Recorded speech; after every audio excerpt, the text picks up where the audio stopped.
Akkam jirtu hordoftoota chaanaalii kootii nagaa isiniif haa baay'atu nagaa keessanii waa akka malee fataa jennee jirra qaafanaas qabadhee naasaa nagaa isiniif haa ta'u jecha viidiyoo kana laayikii tuqaayi sheerii tuqaayi maal akkamitti jirtu jetta mulaalame namoota gada har'a kocarraa ta'e fataa innee jirra obbolaa kiyyarree hin jiru isaan kun immoo ijoolleen hin keenya Fiqeen illee akkasuma fiqeen namoonni baay'een beektu inni uumaa mataa buusaa butaa ol qabu. Deemuu jirra innaa dhangaan molaala ijoon daabboqqoloo jedhama jechaadha. Mana sargii dheengaddaa sana isa ubiidhanna akkasuma daabbollee tosheen jira. Hidhee waan ta'eef fiikuu nan barbaachisu jechaadha. Amma gizeen achi dhaqee viidiyoo illee siniif hammara jechaadha.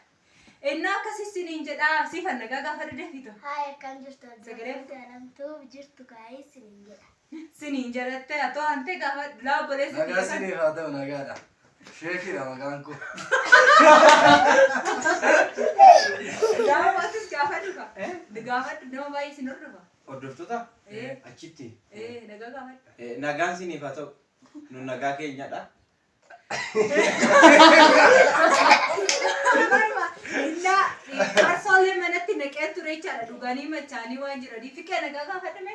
Hai nagaan siniif haa baay'atu akkami nagaa keessanii jirtu walirraa banne miti jirra kunoo deebinee irraa har'a haala ajaa'ibaa kanaan dhumne irra kunoo biidhaqaa jirra nu wajjin turaa amma dhumaatti.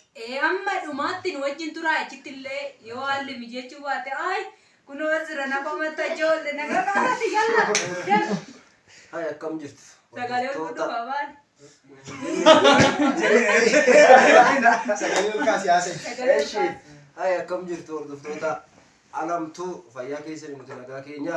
Kunoo akkuma argitan kana har'a qophoofnee jirra mana namaa deemuudhaafi goota nyaadha isiniin jechuutti. Gara mana namaa deemna. Naashii akkuma jedhee xeenee illee naqee nyaachisee kaasaanii laa obaasee tana birciqqoo asirraan gugguure waan iddoo teessumaa hin qabne.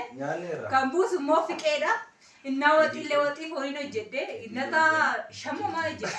Gurbaa innataa meeqan hojjedde? Innataa shan. Sare.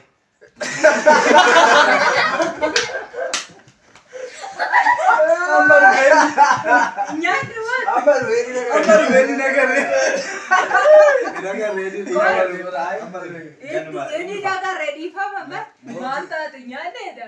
Laki nyaateera amma lammaffaa gajeelee tolfamee himata malee. Akaayii nyaanni. Anamma kaayyoon kooyi.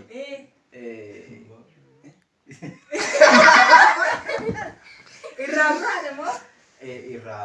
Maarree moo biidhanna waan ta'eef jechaan namni sin eegu waan ta'eef amma diggisii addaan nu eegaara bara. Laallee dhagnu Asumatti garaa guuttatan. Laallee dhagnu kan. Hin gaambaa. Nyaattee takka. Ammas otoo namni laalu laallee tuudennee gaarii ture. Lakkee okkoo fuudhi gurbaa kana koottaa. Sirrii ture irraa qammafamaa ture jechuudha. Nan deeggaraan illee. Hin qammas takka har'a nyaattanii tamma hin nyaanne. Ankuufaa abbaa qotata. Kanarra nyaatu moo?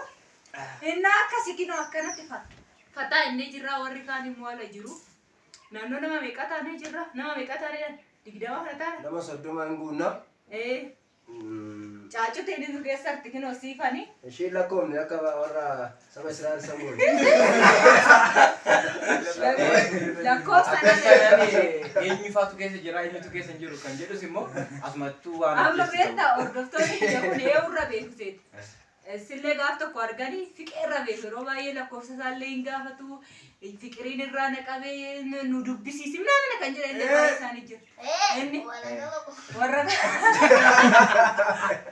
Jarri sun na dubbisuu qabu garuu lakkoofsa koo argachuu qabu isaan. bilbila keetti argisiisimee bilbila tachii hin qabu hin jedheeni. iPhone Pro Max. Duuba isaa gara gashaa iPhone Pro Max gadhiisitu. dubbisa. iPhone Pro Max maalitti kun tekinoo yoo hin guuttu maal jedhama? Iteelidha. Teelidha teelirraa bitanii. Dura maal jedhu? Dura maal jedhu? Jechuun ittiin of jajjabeessuuf hin godhe.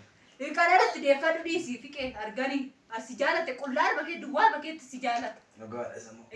Kanarratti deeffadhu ta'e yoo dhuguma nama jaalala qabu ta'e suma si jaalata. Okay? Akkas isiniin jennee jirraa kunoo deemuudhaaf jirra waan ta'eef baay'ee hin baay'isnu. Asallee dadhaban ijoolleen nyaatanii dhuganii waan garaa isaanii guutee fuudhan deessacha'anii fiqeenillee akkasuma ijoollee kana buna danfisee jira akkuma amala isaanii fataa godhee buna danfisee buna argisaa waan ta'eef Bijaamaa amma baafate ittiin qabamina warri bitaa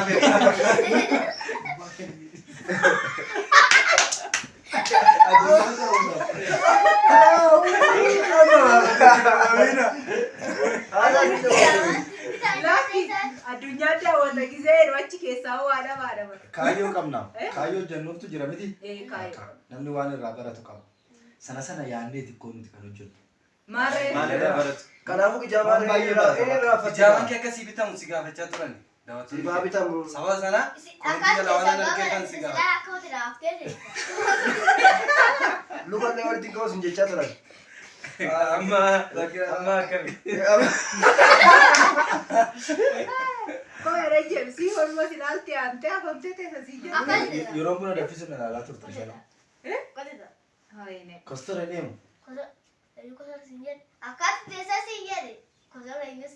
Akkasitti ta'a jechuudha ufafee. Kennee. Yaa hordoftoota keenyaa irra nu darbaa rakkoo teeknikaan nu qunnamaa jira. Rakkoo natti dhufu. Rakkoo keessatti rakkoo teeknikaan ta'a. Inni akkas isiin hin jenna bakka deemu kaani waan ta'eef yeroo gaarii turtii gaarii.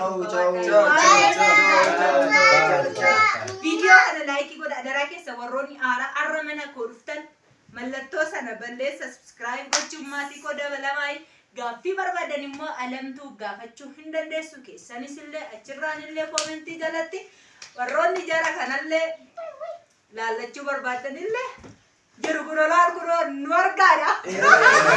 Hirmeen jiraanii. Bara maal balluusaa kaameramaan keenya gara baballeessaa jiru yeroo gaarii turtii gaarii nuuf qabaadha. Bye. Ciao, ciao. Suuraa nu kaasa. Good time.